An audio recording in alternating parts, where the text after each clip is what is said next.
I was fortunate enough to earn advanced degrees in the university at San Francisco State University.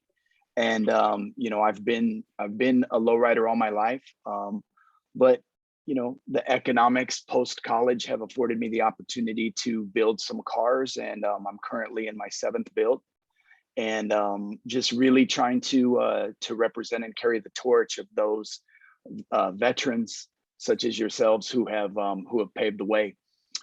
So my latest work as an educator is that I use lowriding as a teaching tool. So I teach a history of lowriding class at San Francisco State University, and I've also begun to educate educators on how to reach young people and close what we call the achievement gap by using lowriding as a teaching tool to give students an alternative learning experience. So thank you.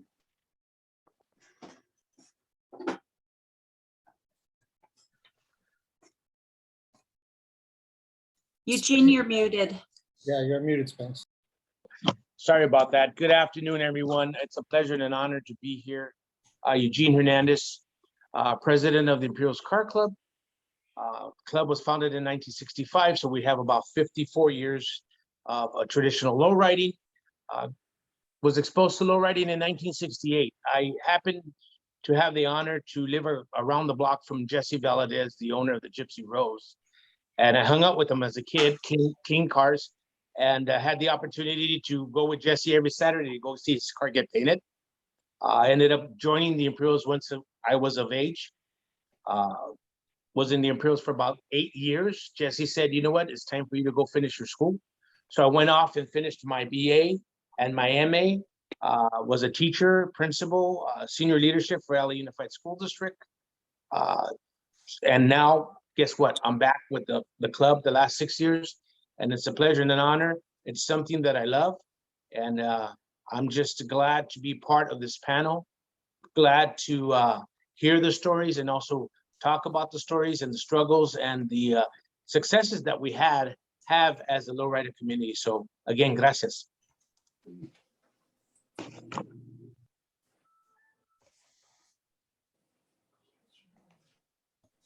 Lisa, are you ready? Yep, I'm ready. Hi, everybody. Thank you for your time, and grateful to be here. I'm super excited about the documentary. It's, you know, a time in the world where the history needs to be expressed and told. For me, low riding, I took an interest in that in the early 90s. My husband and I purchased our first vehicle together in 92 and restored that, and it was kind of a joint project and a joint passion that we both had. Picked that up later on by helping out, doing community service work through showcasing our car, and continued to acquire additional cars. And low riding is it's a passion, it's an art, it's freedom, and that's the interest and love that I have for low riding.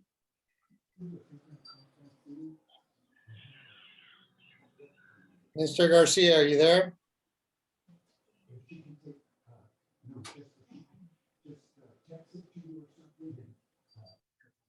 Well, it's not coming up in my notes. Are you there, Mr. Garcia? Yeah, I beg your pardon. Go ahead and introduce yourself, and before we get going, so go ahead and introduce yourself. Cool. My name is Guillermo Antonio Garcia, better known as Little Willie G. I'm one of the co-founders of the band The Midnighters, and I'm also the founder and CEO of Willie G Ministries here in the city of Whittier, working with youth at risk and families in need. And I am a lowrider and an honorable member of the Duke's Car Club. Yes, sir. All Thank right. you, Ray. I think we got everybody. And of course, my name is Martin Torrez. I'm the filmmaker behind this project. And I would like to thank Portland Film Festival for the selection and for the many opportunities to share this topic, not only with those in the States, but whoever's able to log in and view it So I'm indebted to Portland and Comcast Universal for giving us that platform. Also to the producers, there came a time in the documentary towards the end where I was tapped out. I had nothing left to sell. I was like a crackhead, selling everything I could find that wasn't nailed down. And, I had Jacob Dominguez, Lisa Yamashita Lopez, and Elias Kotsios, who allowed me to take the ball across the goal line to finish up the project. So I'm very thankful to them. And a matter of fact, it was little Willie G who planted the seed. I was interviewing him for a podcast, and there's no irony in the fact that we're covering the very topic that he brought up. He talked in depth about he was offended at the fact that media was depicting lowriders as gang members, and that these depictions were, and I saw the passion he had. And then so it planted the seed in my mind. There's something here. Later, I interviewed Jacob Dominguez, and I saw the passion and willingness to stand up and speak on these depictions that are, negative and stereotypical. So that's how this project came to be.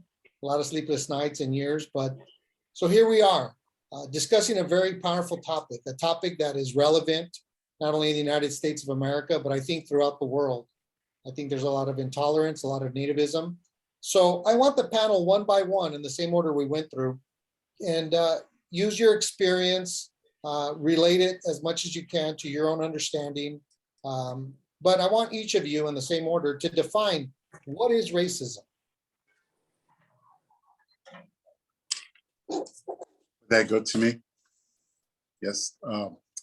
Racism is throughout American history, opportunity, freedom, and prosperity have largely been reserved for the white person or the Caucasian.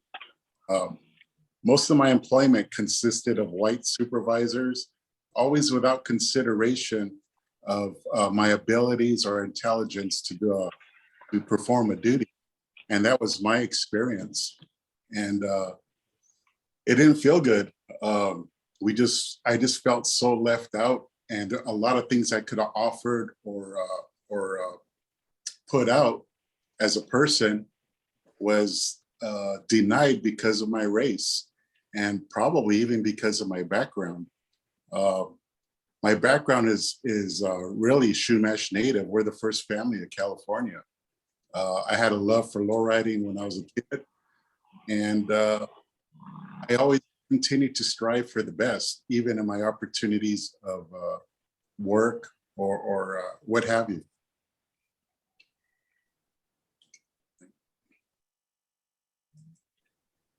John?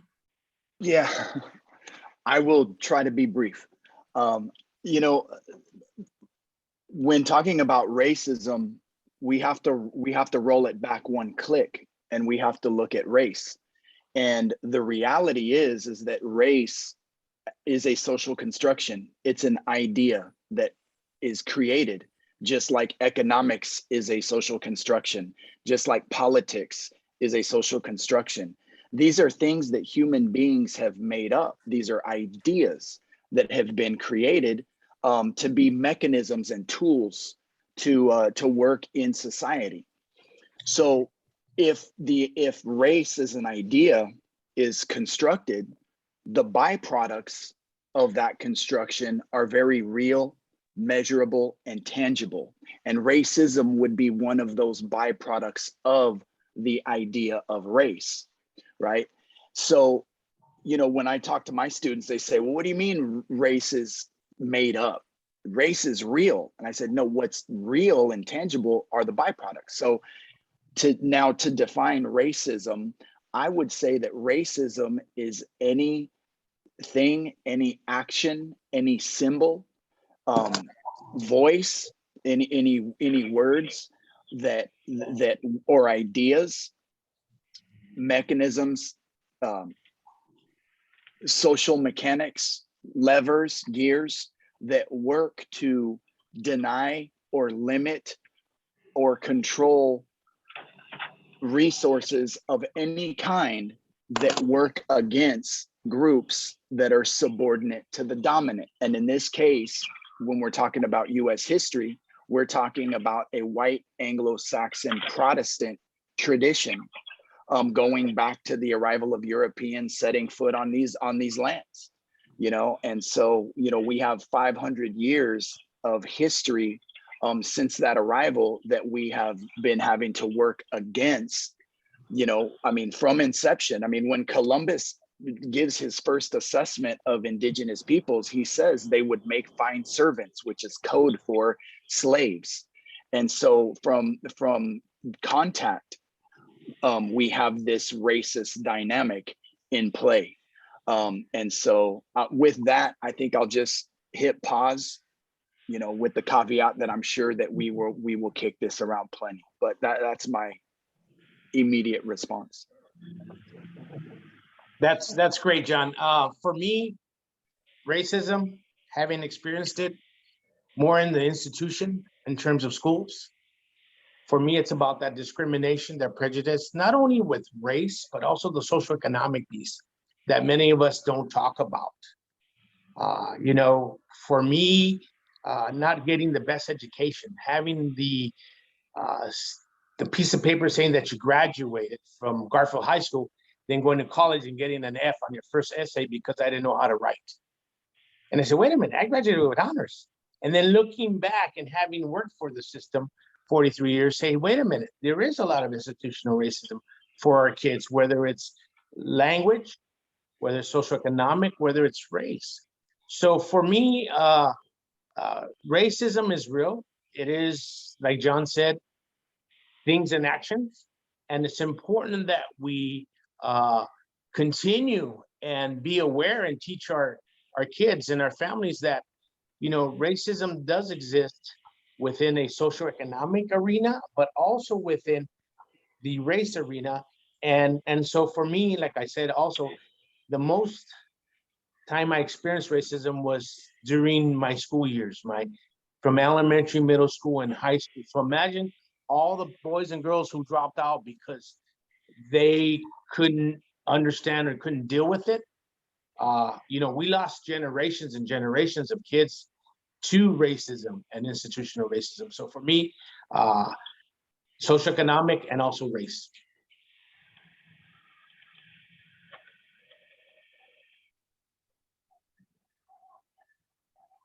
Go ahead, Lisa, and then. Okay, I'm after Eugene, right? Okay. Okay, well, you know, defining racism is a personal experience, and it's different for everyone. Being of, you know, Japanese American descent and marrying into a Hispanic family, I've actually experienced racism on multiple levels. For myself personally, I've experienced that as a child, you know, being called names, being felt lower than, you know, other people in my class, or just feeling, you know, socially not acceptable. And unfortunately, you know, racism crosses all lines. And I think we all experience it in a different way, but racism affects your heart, it affects your soul, it affects the person that you become as an adult, and it affects the way you handle yourself when you're faced with those adversities. So it's a very personal experience, I think, for me.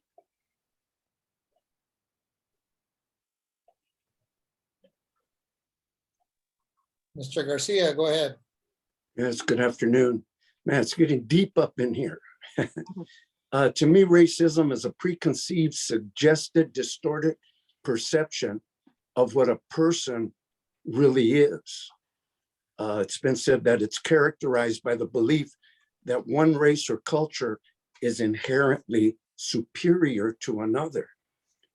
Growing up in the neighborhood, I didn't experience racism immediately. It was very diverse. There was Filipinos, Germans, Jewish people, Irish, German, I mentioned that. Of course, blacks, we used to call them negritos back in those days. And my parents never referred to them as that Filipino family down the street. You know, he always said the Mendozas, the Ryans, the Hoffmans, right? The Ainsworth family. He always referred to them as their proper names. And so we grew up like that. Almost, I read an article the other day. I use the term colorblind. And I started discovering as I was reading is that even was a form of racism. And so I wasn't impacted by it until the Dodgers moved to Los Angeles. And we saw our families uprooted out of the Chavez Ravine area. And that's when I saw for the very first time, my father taking a stand. He worked for the Department of Water and Power as a heavy equipment operator. And his crew was selected to put in the water mains and the sewer drainage piping in that area. And my dad refused to do the job. And he was amazed that his crew also felt very violated by what was taking place. And they said, we're going to stand with you, Frank. And that's the very first time I saw my dad do something like that. Of course, the job was done. My dad didn't lose his job. They used their sick leave. They called in sick. But anyway, that was the very first time I started experiencing racism. The backroom deals that people do in the name of progress and how they're willing to roll over anybody to get what they want. And growing up in South Central and then going to school in East Los Angeles, which was also very culturally diverse. I experienced sort of like what they call a backlash, reverse racism. Here was the very first time me being exposed to a large population of Mexican Americans and me coming from an outside neighborhood with a very heavy, thick black accent because I grew up amongst the blacks musically and sports-wise, athletically. And I had no idea that they were making fun of me at first. But after I got in a few fights over it, I started realizing that there was more to this than my young heart, my young mind could ever process. And it's been a development even to this day. Every day it's a challenge to treat people with respect and not prejudge them or those stereotypical things that we grow up experiencing and hearing. And we are created equal, every one of us. And I think we need to be conscientious of that and sensitive of that. And once again, I think it's a suggested and distorted perception that people have of us. Thank you. Jennifer or Dan, could you guys play clip 1, please? Also, if the panel could keep their mics on mute until they talk, because then it flips the screen. Jennifer just had to reboot her computer. Could you got it, Diane, or? Let me see.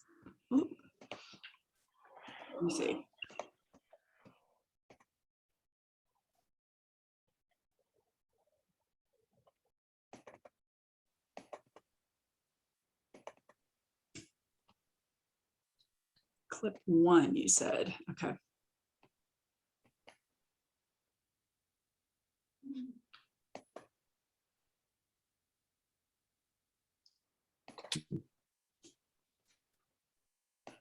It is not working for me. Let me text her. Okay, I could probably pull it up. Just give me a minute.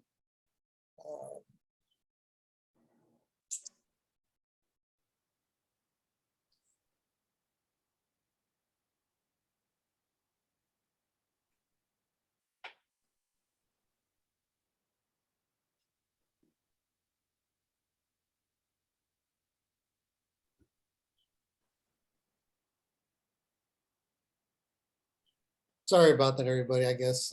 Yeah. Did you get that or?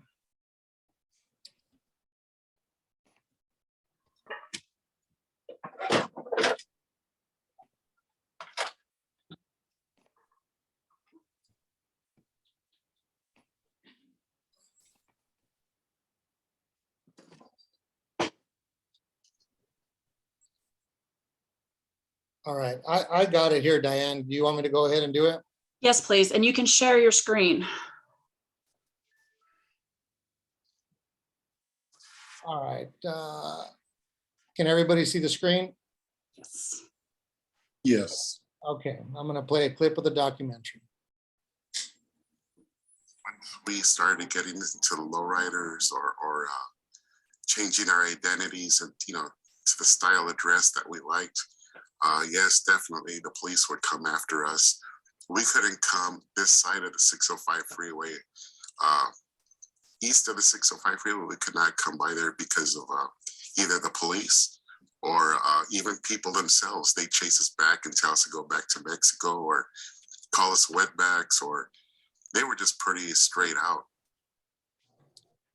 And there's one more clip. Wait, Martin. Yeah, Get out of screen sharing for a minute and then pull the clip up and then share the screen because we're only getting audio.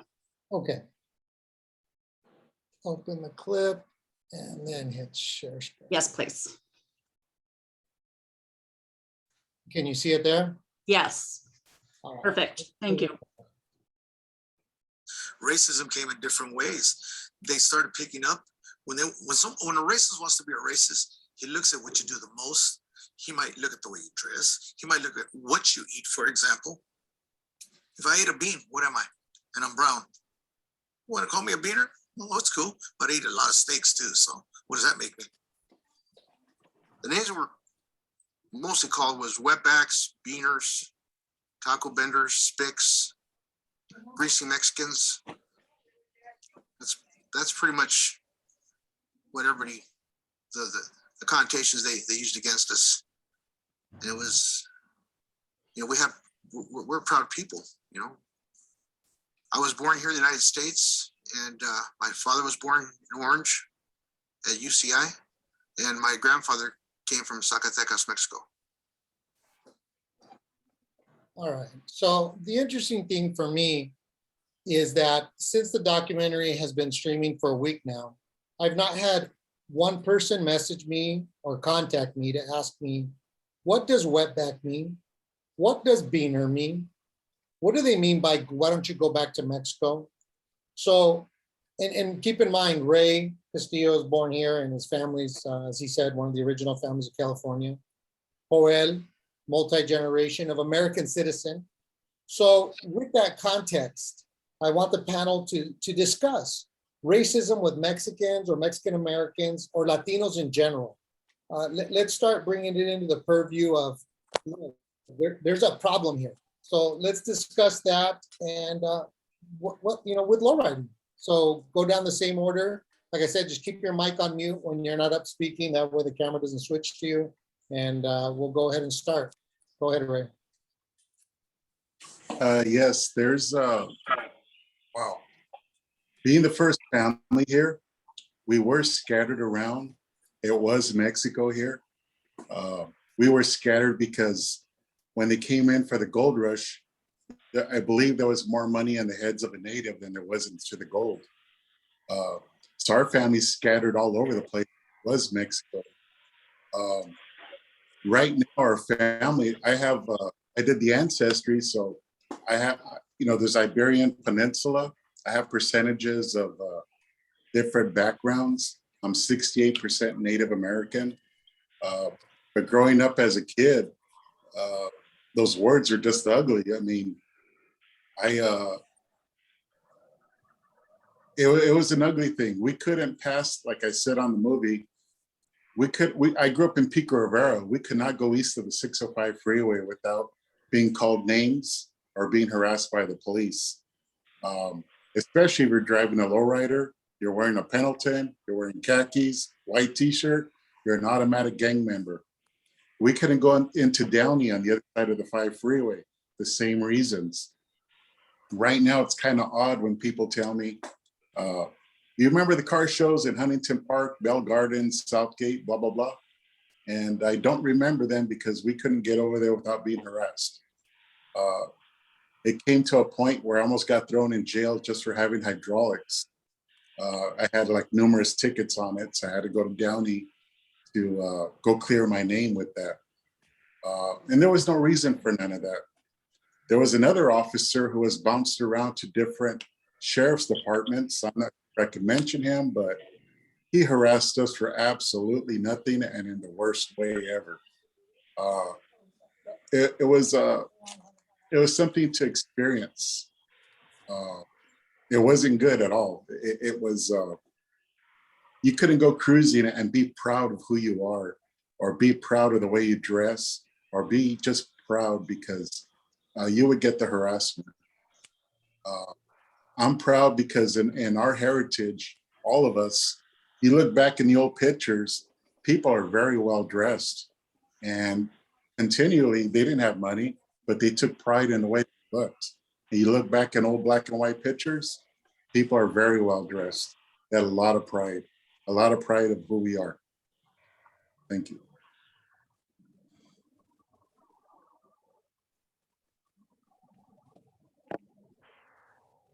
John? So much to cover, really. I think that, what we're talking about really is this common thread that we see throughout our chronology. I mean, as a people and as a community, whether we're talking about zoot suiters in the 1940s, or we're talking about cholos, or we're talking about, how contemporary urban youth dress, there's been a criminalization of culture as the common thread, as I see it, and low riding has taken center, is center stage in all of it, and contextualizes a lot of this, and it's like I say in the film, that the zoot suiter became the villainous face of the barrio, or of our people, and an easy target for law enforcement because, I mean, they're easy to pick off, and whether we're talking about pachucos in the 40s or gang injunctions in our neighborhoods now of jamming up youth who are perceived as being gang members and can have their rights violated based on quote unquote this vague probable cause notion or suspicions. A young person can be detained indefinitely because of that. And so, that gets into the last question of what is racism. That gets into the systemic racism, right? And then when you factor in gentrification on top of that, Willie G was just talking about, Chavez Ravine and the Dodgers coming in to Chavez Ravine. That's a form of gentrification that displaced an entire community, and we see contemporary iterations, current iterations of that all over the state of California. And so, when we look at conflict, there are two things that are present: cultural differences and competition for resources. And a lot of times what happens is that those cultural differences get highlighted and they get exploited in order to justify the taking of those resources, and be the resources, a new stadium for the Dodgers back then, or right now, gentrifying a neighborhood. What happens is our people get displaced, and the laws go hand in hand with that in order to further criminalize people, in order to justify taking their homes from them. So, as far as low riding goes, I was thinking about this the other day. that this is part of our history and our experience, not as, you know, one singular community, but as a community throughout Aslan, throughout the Southwest, you know, where, you know, in this time period that we're talking about, it doesn't matter if you're talking about Whittier Boulevard, Mission Street in San Francisco, you know, Story and King in San Jose, an active police force that's gunning literally for Mexicans or Chicanos that are low riding or associated with low riding. You know, it very much becomes that open season to intentionally use militarized language, because that's exactly what it was. I mean, it was literally a street battle. You know, it's bad enough we have to contend with our own people and the conflicts within our own group, but now we've got the police that are working against us, you know, and this has been an historical problem that the only difference now versus then is, you know, people are saying, oh, police brutality, right? Well, it's because we have, you know, we have the ability to capture it on our phones and have it go viral. It's nothing new, right? It's just that we can get it out quicker and virally now, digitally. So with that, I'll step back. Yes, for me, the negative connotation of the lowrider has to do with a lot of is a perception. The harassment that many of us have suffered throughout the decade or throughout the years from police, but also our subculture. Even, you know, here I am, an educator and working for a large school district, senior leadership, and letting people know that I got a lowrider. You don't look like a cholo. Oh my gosh, you know, it's just like, so how do we inform? It's all about that perception. How do we personalize it to let them know that we're Americans, we're law-abiding citizens, that we're here. Like John said, I mean, we're a moving target. We're very easily picked off in the neighborhoods. I remember back in the day in the 70s, like John said, that golden era, where the sheriff's LA County had a specialized enforcement bureau. And those guys were made up of mostly Anglo cops that always wore their helmets in cars. The local substation, which was East LA Sheriff's, knew our car club very well. Hey, how are you? We're putting in the parking lot. How are you? How's it going? But there was certain nights that we were hanging around at the lot, and then you have the Special Enforcement Bureau come from all, block us all off on the exits, making sure that we put our hands on the hood. And some of those, you know, how with the engine on it, which is very hot, and you're burning your hands, and they go through your cards and they just dump everything out. And it's kind of like making that, kind of like the zoot suit, you know, it's like after they disrobe the zoot suit, it's the same thing that they did to your car. They threw everything out on the concrete or on the asphalt, and that type of connotation or harassment. To this day, I remember that, and so it's how do we change that perception? How do we tell our story? Because, like I said earlier, we're all American. I'm Chicano. You know, that's our stilo. That's my personality and my perception. But we, you know. But the subculture differences also have to be addressed and also have to be discussed within our culture, within the Chicano culture or the Mexican American culture or the Latino culture, to say, you know what, that's just our style. We adapted the style because back in the 60s and 70s, we couldn't go to the bowling alley. We couldn't go roller skating. We couldn't go to the beach. So let's just form our own club and start hanging together and start doing the things that we like to do, which is fix up cars, family, girlfriends, all that stuff, the Americana stuff, right? But it wasn't graffiti lowrider. It wasn't the graffiti American graffiti. It was our coming together to say, you know what? If we stick together, we do the same things together, we enjoy our life. Guess what?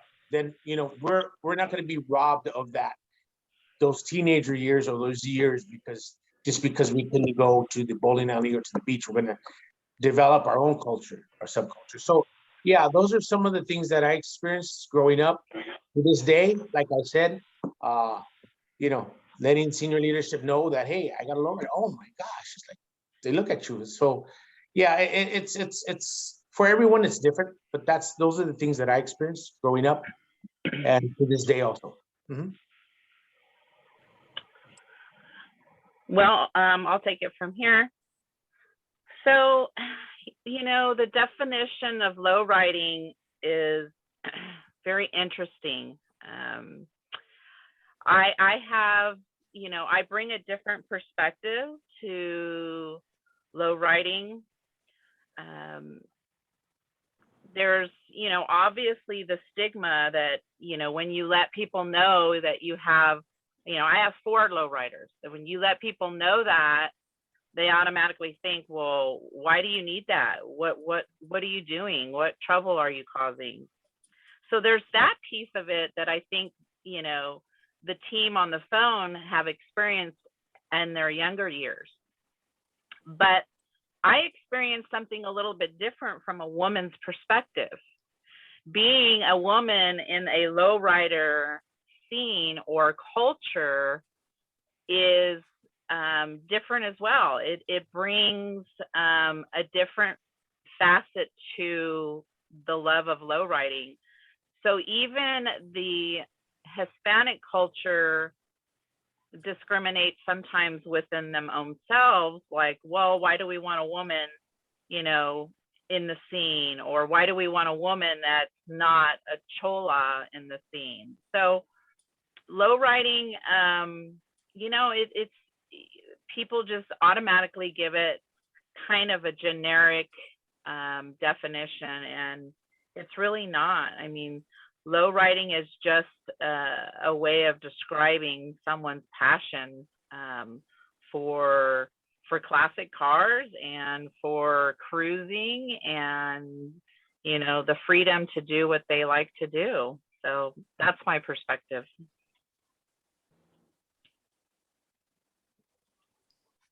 Garcia? Yeah. In 1963, I managed to purchase my very first car. Prior to that, I always drove my brother's cars. I started driving when I was 11, using my brother's cars. And we used to buy Model A's from Mr. Pruitt, who owned a wrecking yard not very far from our residence. And we'd buy those cars, those Model A's for $20 and take the 19-inch spoke wheels off of them, put 16-inch spoke wheels on them, and then clean them up and drive them around Huntington Park, Southgate, and Downey. And the gavachos would flag us down and offer to buy them from us, which that was our game. And so we started making money by selling these Model A's to these gavachos. Those of you that don't know what a gavacho is, it's an Anglo-Saxon. The Okie Mafia kind of dominated Huntington Park, Southgate, Downey, Bell Gardens, Bell, Cudahy. That was the area. There was mostly predominantly white. And that's where we went with our cars, with the Model A's, because we knew these guys were interested in getting them to make hot rods. So from that, I made enough money at 16. I bought a 38 Chevy businessman's coupe.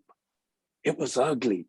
It was an ugly car, man, but it was mine. And I started modifying it.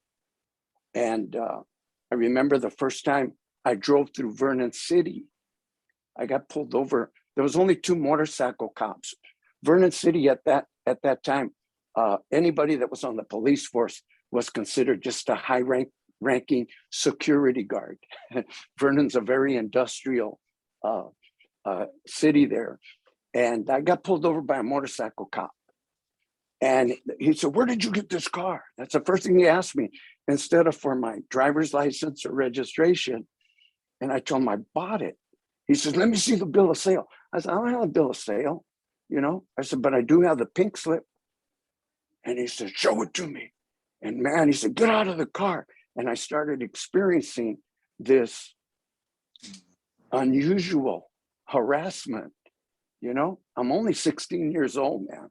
What kind of trouble could I be making at that age in my life? This is running through my mind. And just like the brothers were describing, you know, the hands on the hood and then frisking you, going through the car. It was an adult dose, if you will, for a 16-year-old to experience. And then a few years later, after that, you know, we started getting better cars. And then I got in a band and we used to do a lot of concerts at the big Union Hall there in the city of Vernon. And I worked at a gas station and I rebuilt transmissions on 42nd and Alameda. So I made a lot of, I had a lot of interaction with the guys from car clubs.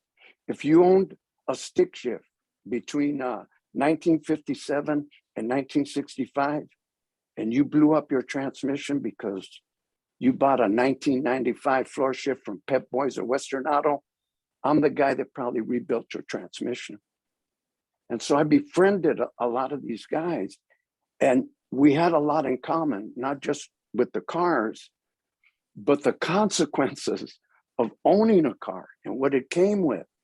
And it was quite unusual that as we were trying to better ourselves and become a part of society and contributors to the fabric of it, we were never viewed that way.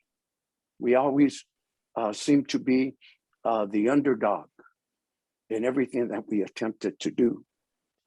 And to me, that has nothing to do with low riding. Low riding is an art form. You put your hard-earned money, you know, after you pay the rent, after you help your parents with rent, and then eventually get your own little apartment and get married in your home. Believe me, the car is not priority, but it does captivate our interest, our skills, our dreams, our ability to imagine what it's going to look like when I finally have the opportunity to finish it. And then we were cruising streets and boulevards prior to Whittier Boulevard. And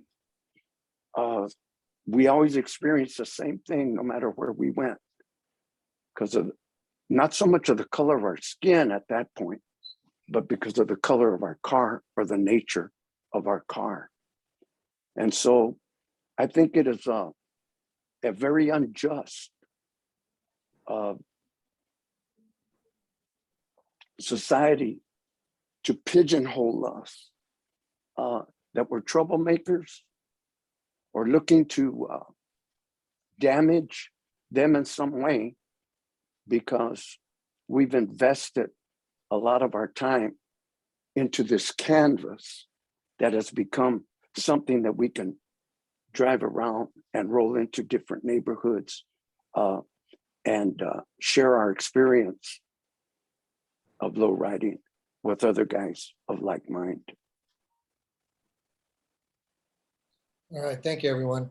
Does the audience or the people that are logged into this workshop, does anybody have any questions regarding this, everything we've been sharing so far? Just unmute and at a time share whatever you or question you have.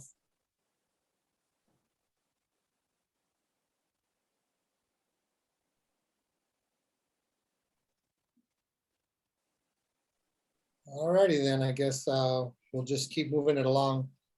Jen, could you play in order clips 3, 4, and 8, please? Got it. Thank you.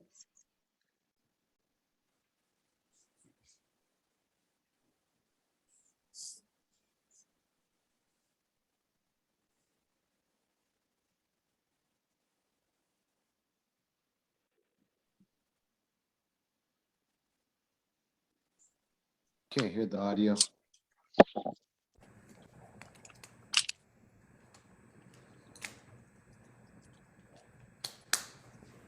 This car looked like it came from the factory. Stock tires, stock hubcaps, stock rims.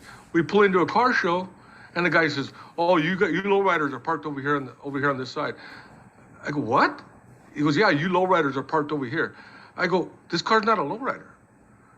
They go, "Well, you know what I mean." I go, "No, I don't know what you mean. What do you mean? This car is stock. It's a '63 Impala stock with stock wheels and tires and hubcaps. It has no modifications. And you're calling it a lowrider?" They go, "Well, you know what and then come back with this. You know what I mean." No, I don't know what you mean. I do know what you mean. Because I'm Mexican, it's a lowrider because I'm driving it. Now, if it was other than a Mexican, it would be called a classic. "Oh, you're driving a classic." No, because I'm Mexican, it's a lowrider. Now, how do you feel about that? So, it's wrong. It's wrong. But that's where we get treated. And to this day, we still get treated the same way.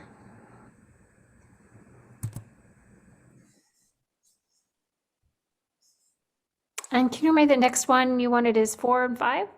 4 and 8. 4 and 8. Okay. Please. It wasn't uncommon for us to be driving down the road, come back from the market or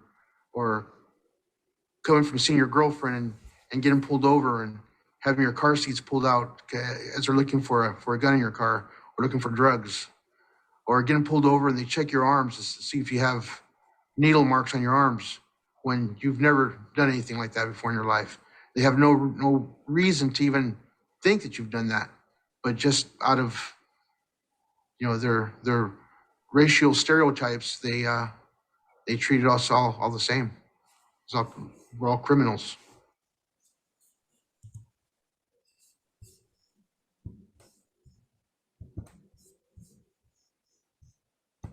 I don't think they have a right to portray us because they are not active lowrider participants. They don't understand the culture. Once again, it's a mindset, it's a bias. And these movies are a portrayal of their bias, their image, their vision of what lowriding is, what we are, what kind of people we really are, And I just think it's a very one-sided story that they tell. All right. Thank you, Jennifer. So those clips cover some of the stuff you guys have already talked about, but it seems like there's a lot to do with identity, right? You have a car, you have it fixed up. So for each of you, when it comes down to what is racism, a lowrider, and the rejection of that lowrider by the powerful, right? Whether it's law enforcement or say, people that are conducting car shows, what is that really saying about the identity of the lowrider?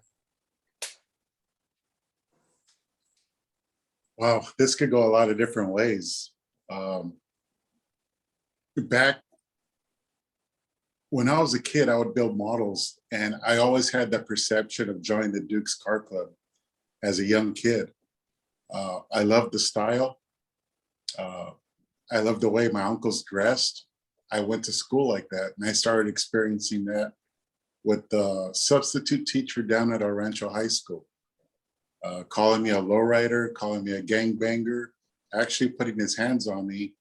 And there was a physical altercation at least 3 times with the same teacher. I was the one arrested.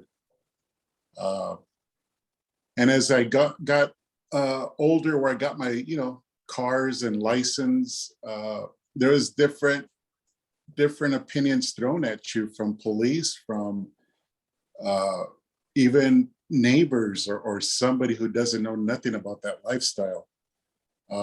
Recently, we did a show and we were asked by the East LA Sheriff's National League, the NP, I forgot how they say that, but I got offended at the very first meeting when they asked me, and it was a detective. He said, so you guys being the Duke's Car Club, is, let's say we invite Imperials over, is there going to be a gang fight? I was really upset about that. I never attended another meeting after that. Another member did it for me or for us. But right away, the manager of the restaurant, being Caucasian, being white, she, instead of me answering that, she stepped up in front of me and explained how beautiful we are as a people. And she was upset by that comment. And she really put us up on the pedestal. Not as we should be, but by all rights, because we are not those kind of people. But that was just a recent experience that I've had. And that was probably about a year ago or less. And it's still there. They portray us as gang members. They'll throw cheap shots at us. Now it doesn't happen as much as it did back then. I don't know if it's because I'm older or what it may be, but it's still there. I still experience that. Thank you. I think that the dynamics here, I mean, are so, you know, they're deep, and then there's a wide breadth here. The last clip that you just showed with Little Willie G, you know, what got cut off, and it's one of my favorite lines in the film, is where he says, "It's not right." I think it's a sin, brother. And you can feel those words, you know, because it isn't right. You know, I mean, we get the complexity of who we are gets reduced to a character, you know, and not only that, but an erroneously depicted one at that, you know, I mean, and I hammer away at it at the film, going through, you know, the brief list of films that show us just in these ridiculous, it's not even us, it's people, you know, that are driving cars, you know, and it's got nothing to do. I mean, when I think about the long history of how much good we do in our communities, right? From the toy drives to the backpack drives, the school drives in San Francisco, that they have a whole back to school thing with, you know, kids can get free haircuts, a lunch, and school supplies, bikes during the holidays, turkey drives, you know, sock and blanket drives for homeless people, scholarship fundraisers. I mean, you know, our community activism in the pot, but that doesn't sell movies. That's boring. You know, that's the Goliath media that I talk about, you know, in the film.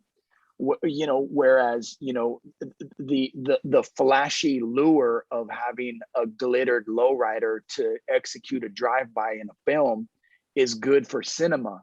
It's horrible for the fallout that we have to endure in the street or in public spaces, because now the way we are coming in, we are already at odds with the fact of people's perceptions of us, you know, whether it be, you know, based on color, gender, a combination of the two plus the vehicle, right?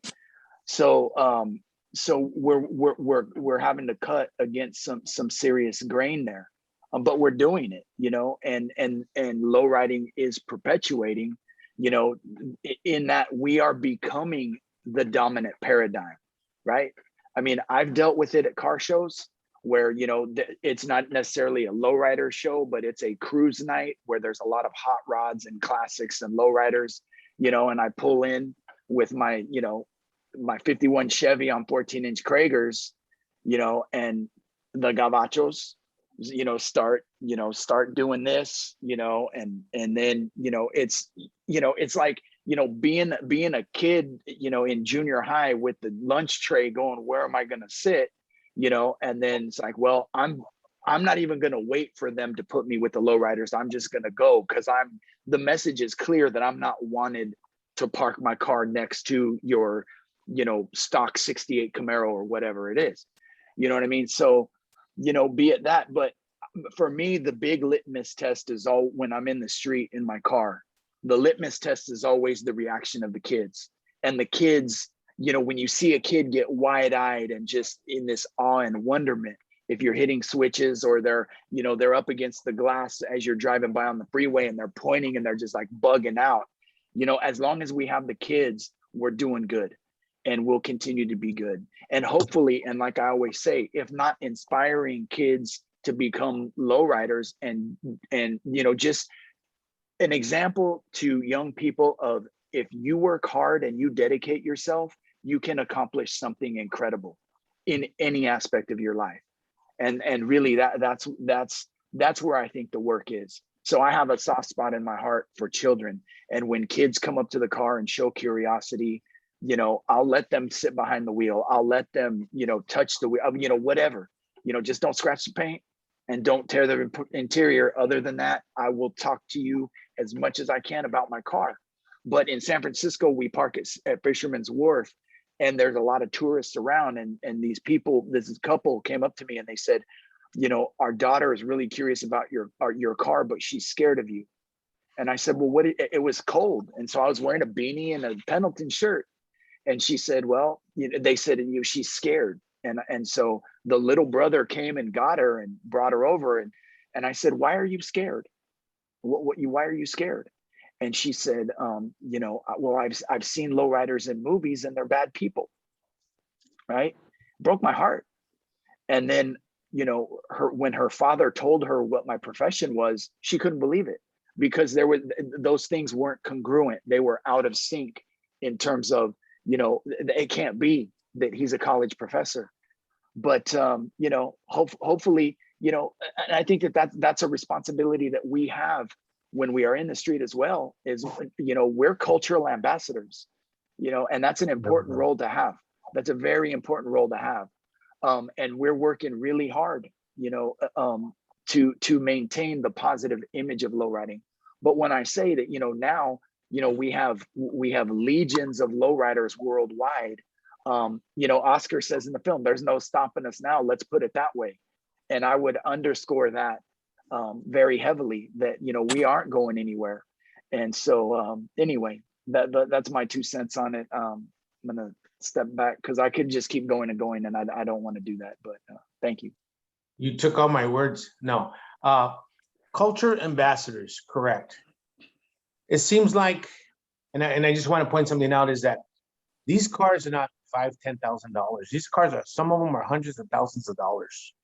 The time put into them as they built them, to the headaches of taking your stuff to the chrome shop, the headaches of getting a flat tire, and you just can't call the regular tow truck because they won't take your car because it's fixed up.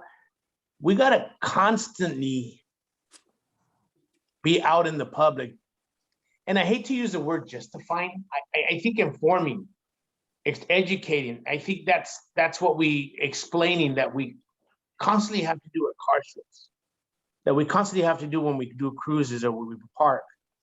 I want to thank all the brothers and sisters who are in the lowriding world that are those ambassadors, those that carry out the message when we cruise, those people that when we go to a large cruise gathering, whether it's in East LA at Target, that we clean up after ourselves, that we clean all the beer cans up, we take our trash bags, we leave it better than what it was before.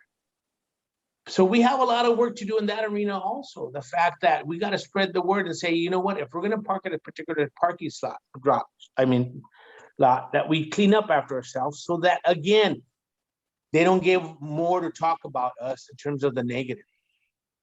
The other piece is, you talked about kids, John. I just want to let you know that, having the opportunity to visit some of the toughest neighborhoods in LA, South Central LA, at Maya Angelou, Jefferson High School, Manual Arts, and some of Dorsey, walking on campus with the coat and tie, people, what are you, a cop? What are you? And then, seeing those kids and just showing them a picture of my car, immediate icebreaker. Wow, sir, that's your car? Yeah. Wow, and that's how we start developing that relational culture with our kids. It starts with kids, because those kids will remember when they're adults, hey, you know what? John had the opportunity to talk to me about lowrider. I'm interested. That's what happened to me when I was a kid. Somebody sat down and showed me this car, and guess what? I wanted to be a lowrider. Hey, I was set for life. So another story I want to share with you, there was a huge car show in San Diego this past August. And we had a brother there from El Paso, like I mentioned earlier, Sarge, who has a 64 Impala, which is immaculate, who served 34 years in the US military, Master Sergeant. And there was a older white couple who saw the car and saw his display honoring the fallen comrades who had served the country either in the army or whatever armed services and who had passed away. They had lost a son. And so Sarge happened to just go back to the hotel to get dressed and get ready because he had dropped off the car and so they waited 2 hours to thank him for the display that he had on the fallen warriors. And since then, they've been communicating around that. And never did they ever think that a lowrider showing, fallen heroes, that was that bonding between that couple and Sarge, our member. And to this day, they still communicate. So those are the good stories. Those are the stories out there that expand, that personalize, that are important también, that we share those. So again, we need to continue to carry the message. We need to continue to explain and educate. We need to be ambassadors, as John says, to further the advancement of low riding for all of us. Thank you.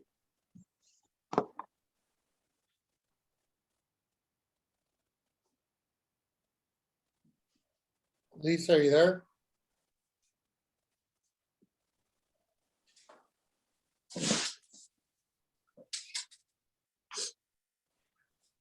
Can you hear me now? Hear you. Okay. So yeah, I share a lot of the same, beliefs as what was just spoken. I think what we need to continue to do is racism is a form of ignorance. And in order for people to not be, setting a racism environment or words that hurt people, we have to continue to educate.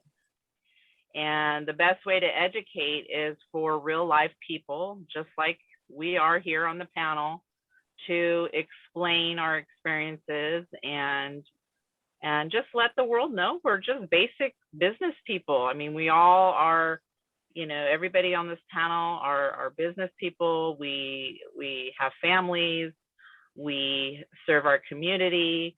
And really, that's like the message. That's the message that we just need to continue to tell the world. Thank you. Mr. Garcia. Yes. In the documentary, I mentioned, why don't they show the hours that are spent working on this car, this rust bucket? There's a lot of car shows, Motor Trend. There's a lot of car shows. There's a lot of series on that. And it all has to do with custom work. And all the businesses are owned by white cats. And you see Mexicanos or people of color working in the shop. They're needed. Occasionally they have a cameo. They're fabricators or welders or excellent paint people, but they don't have a show of their own. And consequently, you begin to see some of these individuals that are probably have strong personalities are no longer on those shows. And I begin to wonder, why doesn't someone, I hope this documentary is a springboard towards that. Why don't we see what happened to those guys? Or why don't they come down to where we work, where we do things, and see us instilling these values and these morals into our children, skills, teaching them. how to respect tools and how to respect the car itself and the makings of it and the others that own them. You know, people that invest into these cars, they're not driving down the street throwing beer bottles at each other. You know, what Ray said about the comment about the sheriff or whoever it was, you know, if we invite the Imperials down here, is there going to be trouble? That's such a bogus impression that they have of us, that we're rivals. We're not. We have very much in common. I may need a part from one of the guys from the Imperials or from Group, you know, or Old Memories. Man, I'm glad I know those guys. You know, we work together. Then other things that were said about the interactions that we have with the community, scholarships, toy drives, food drives, the things that we do. The only time we get just minimal press on some of that is around Thanksgiving and Christmas. And then it's just like a 10-second, 15-second blurb. And there's no in-depth investigation, if you will, of what goes in to pulling something like that off, the cooperation of others partnering with us. So I think we have a very distorted, they have given us a very distorted identity. They don't know who we really are. And I wish they would get to know us better. I'm hoping this documentary is a springboard towards that and a portrait of our heart, our soul, our spirit. Thank you. That's actually a perfect segue into our next little section here as we wrap it up. But one thing I want everybody to know is that, you know, as a filmmaker and doing it for years, I encountered such benevolence in the community. They do, you name it, veteran suicide, homeless veterans, Toys for Tots, you name it, backpacks for kids, Skid Row. There's a couple scenes there with Felipe Esparza, the actor and comedian, on Skid Row. I believe it was Christmas Eve, while everybody's probably home, you know, having hot cocoa with their family or doing tamales. And here's all these lowriders, Skid Row, to provide, you know, blankets and water and basic goods to the community. And a little food for thought, a little kernel to put in everybody is the one I have yet to see personally down here. And I think there was one up north and I think a couple in Arizona, which was a fundraiser for DACA, Dreamers, or Kids in Cages. So I would encourage the lowrider community to look into that. In a couple of words, so less than a 4 or 5 sentence paragraph, what is the future of racism in lowriding? In your own words. Like I said, keep it down. We're getting down to the end here. We got about 5 to 10 minutes left. So I want everybody to get a few words in on the future of racism and lowriding. I see the future of racism and lowriding. It's beautiful. We have other ethnic backgrounds come and join our car club. In my chapter, we have a few people like that. In other chapters, you're going to get Japanese, you'll have white, and they love the lowriding. And recently, I got invited to the drag races at Irwindale and Pomona to display my car, and I'll be amongst other people other than lowriders. And it's beautiful when you get accepted and recognized. And I hope to see it very strong like that in the future. As a matter of fact, this is a little, everybody was wearing these red hats to make America great again. I say, let's make Manano Beach great again. And I wanted to throw that in there. And, but yes, honestly, it's beautiful to see other races join in on it. In the Duke's Car Club, we have Sweden, we have Switzerland, we have Japan, Canada. We have other people of different backgrounds, and they're true lowriders. Thank you. Let's keep it specific to racism and lowriding. As we already talked about, we've established there's a historical basis there's a historical precedent for racism with not only Chicanos, Latinos, but also specifically lowriders. And we see that it's still there today as a rate sharing. So let's keep it to that. What's the future going forward? How do you plan, or what do you see going forward from here? Well, I mean, I don't think racism is going to go away anytime soon, but that doesn't mean that we lay down and just tap out and not do the work. From the state chancellor's office in education, there's anti-racism curriculum, and in the workplace, heavy push to be anti-racist. And there's a lot of work to do around that. It's not a light switch, because what you have to do is you have to change the hearts and minds of individuals, and then of a collective consciousness and collective misunderstandings about who we are, or anybody beyond low riding, because what we're talking about here is just a variable. Low riding is a variable. I mean, we can be talking about, like we talked about the other day, Martin, the Muslim experience in America. There's the Jewish experience throughout the world. There's a lot of different entry points that we could be talking about here, but specifically to low riding and racism is not going to go away. But what we can do is continue to be on the front lines of humanity, right? To just keep being those ambassadors. And I'm hopeful that the more good that we can do and the more exposure that we get, that we will start to change people's perceptions.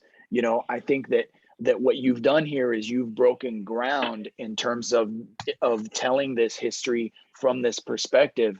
And I'm hoping that there's a filmmaking and an artistic responsibility that follows this current, that rides this wave, in order to start to change the narrative. It's like I say, we're for 500 years, our stories have been told by people other than us, and we need to be telling our own stories. And I live that truth, and so I think that while racism may not go away, we need to just keep chipping away. We need to just keep going toe to toe with it, and live our lives and continue to do so and affect people in the most positive way that we can. But there's a lot of work to do politically, in our communities.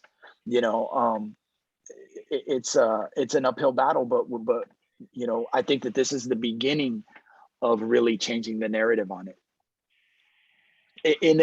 On the meta, on the micro level, we're doing it, in our day-to-day interactions with people. But now, really using the platforms and our voices and our positions of influence and power that we have, right, in order to create that change.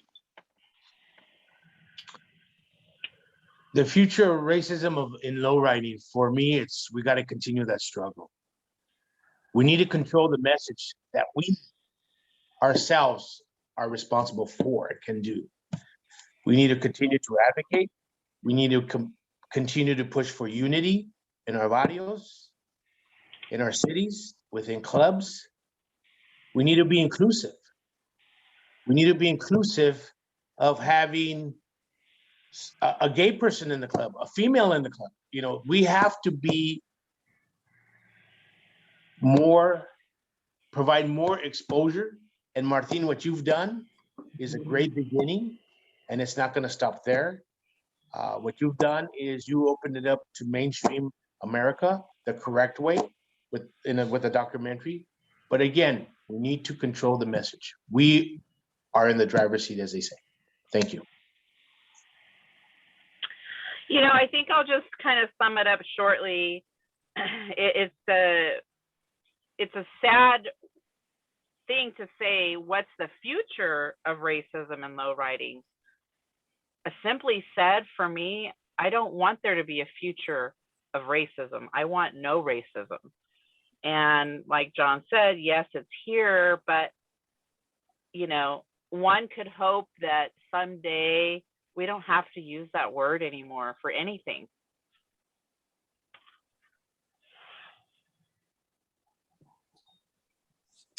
Mr. Garcia? Sad to say, some folks will never change. They're stuck in their opinions and their ideologies. So education is very important here. And I think it's up to us to continue the fight, the struggle, continue to model this. We do a lot of things under the radar. And I want to make one thing clear. Not all law enforcement, man, are beasts. You know, we have a lot of law enforcement that is on our side. We do a lot of things under the radar, and they support that. And I think it's important as we educate them, as they see what we're doing, it's on a positive level. We're able to reach the hearts and the minds of kids that they'll never reach. A teacher will never reach in school, but it's up to us.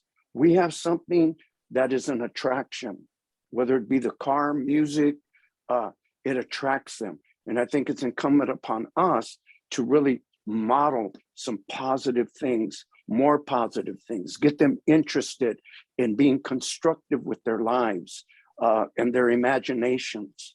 You know, the dreamers, the DACA thing, all of that is very important. And we're involved in that. You know, we raise money for lawyers and whatnot, for those that are trying to get out of those camps, you know, at the border. But nobody really publicizes all of that. See, there's a lot of things going on right under their nose, and they know it. But we don't care whether they do it or not, or whether they publicize it or not. We wish they would, but we're not stopping the struggle and making the impact that we possibly can. And I think that it's very important for us. Racism, it's an ugly word, man, you know, and only the Holy Ghost can change the heart of a racist. And I'm trying to do that. I'm trying to be a tool, an instrument in that regard. And I think the most important thing is for us as a community to continue modeling what we do. Keep it positive, man. You know, unity is a very strong thing. Agreement is a very strong thing. And I think if we can continue to model that and demonstrate it, I think it's probably the most persuasive thing that we could ever do to win somebody over. Thank you, Mr. Garcia. And I do stand corrected. I do believe you did an event, I believe, was it with Poncho Sanchez, maybe? Maybe with Mongo Santa Maria, I don't remember, and Uptown Whittier. I think it was to raise money for these kids. So, yeah, that's correct. And we did something also in Pomona. Yeah. We had the Lobos involved in that as well. Like I said, it's all stuff under the radar. You know, I mean, there's a certain community that supports that, but very little press, very little notoriety of that. And anyway, we keep going forward. Yeah, I referenced specifically for the lowriders, you know, for the car. Yeah, absolutely. I understand. And in closing here, I want everybody in a few words to tell me what you would, you know, I know you've all seen it, and I'm assuming some of the audience has seen it too. In a few words, tell me what you hope the documentary accomplishes. Remember, this is wherever, barring a country not allowing the service to stream, it's available worldwide, and I know it's being viewed in different parts of the world because people have messaged me. So in a few words, tell me, what do you hope this documentary accomplishes? I hope to see it educate different people to understand who we are and what we do, and really bring us in unity together.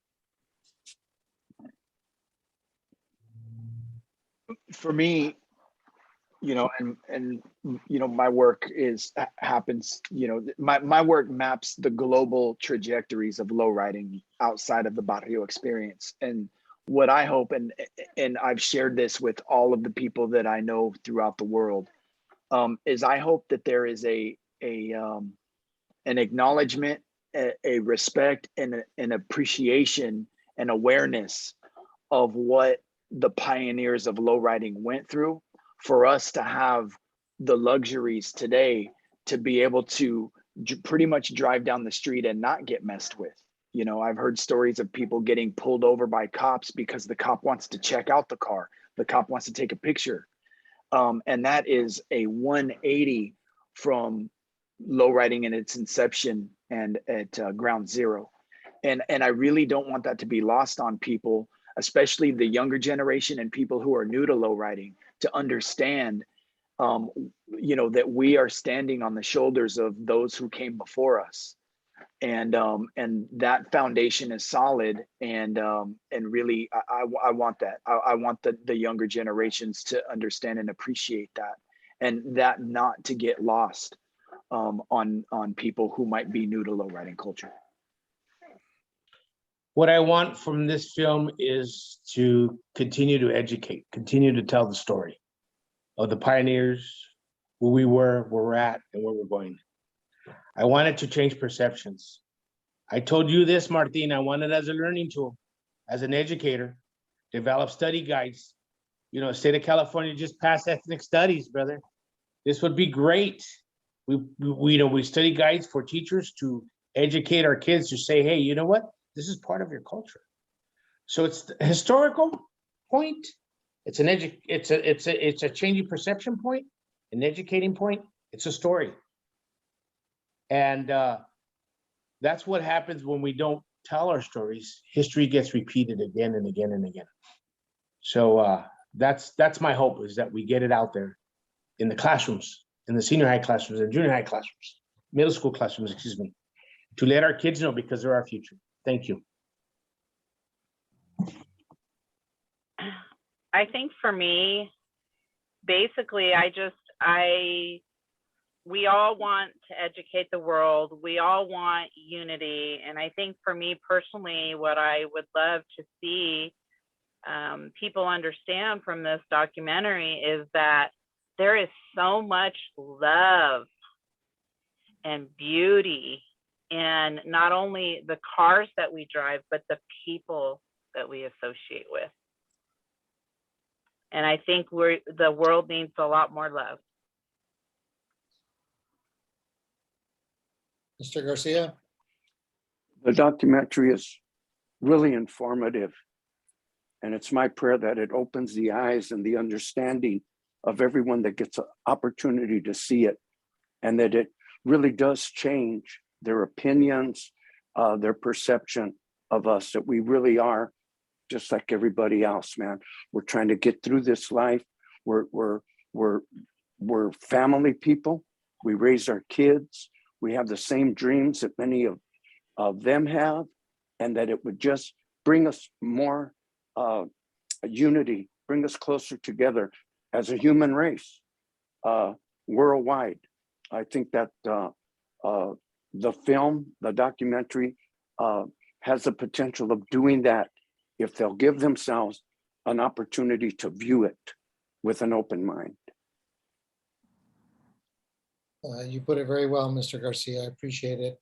If there's anybody out there in the audience that wants to ask a question, just unmute, because this will be wrapping it up here, and go ahead and ask a question.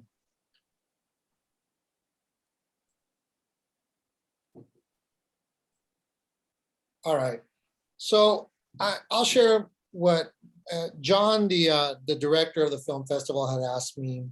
He had asked me that question, and he had asked me what I hope it accomplishes for humanity. And it's not just low riding in the world. And I'll share my answer again, and we'll close with this.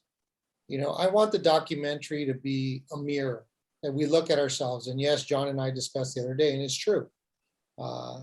You could put Muslims in this, and they have their own set of specific circumstances, and they're struggling, not only in America, but other parts of the world. There's racism, discrimination, human rights violations that are being done towards LGBTQ individuals.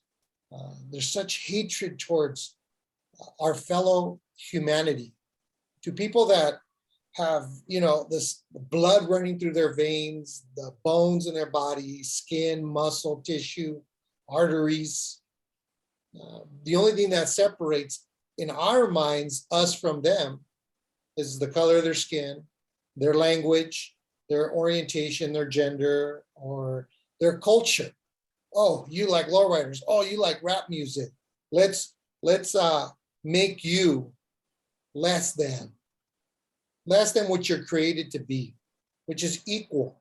And as John says in the documentary, there's a piece of paper that I've heard is in Washington, D.C. that's supposed to, in theory, be this great document that's the great equalizer. And as she says in the documentary brilliantly, it's not proven that. It's not proven. And I hope this documentary, yes, can serve as that opportunity. Now we've opened the door. We've entered the room. We sat at the table. And through all these collective voices, as a choir, as the same way our DNA has so many different chromosomes, that it tells the human experience that this has never been done before. This American, not only Chicano, Latino, Mexican, or Mexican American, not only this lowriding history, but this American history has never been told. So I hope it brings a healing, a sense of awareness, a type of intervention into the human condition of, yes, as they said, history would repeat itself. We've seen that, where people are being beaten in the streets, left, stripped, and no matter what's written on a piece of paper. So I hope we progress and we evolve. That is my hope, my prayer, my meditation, that we could all look at each other, regardless of our differences, as equals, and we value each other as such. And I can't thank Portland Film Festival enough. Their sponsors, Comcast, Universal. The story has come into the door. It's in the purview now of the world. And I hope, I look forward and I'm excited to see what the future has. So I'd like to thank all the panelists and the folks that came on, the audience. And we've only been 1 week. This thing dropped 1 week ago today. And it's taken off like a comet, like an interstellar, Voyager. It's going really fast, and I'm excited to see what the next few weeks have in store for us as we all continue to promote Portland Film Festival and the great opportunity that they have given us to finally have our voices, our stories told, as John would say, in our own words. So thank you all. Have a great night, and I'll be talking to you guys all soon. I think, John, do you have something to say? We're good? No, that was just a fist up for Portland.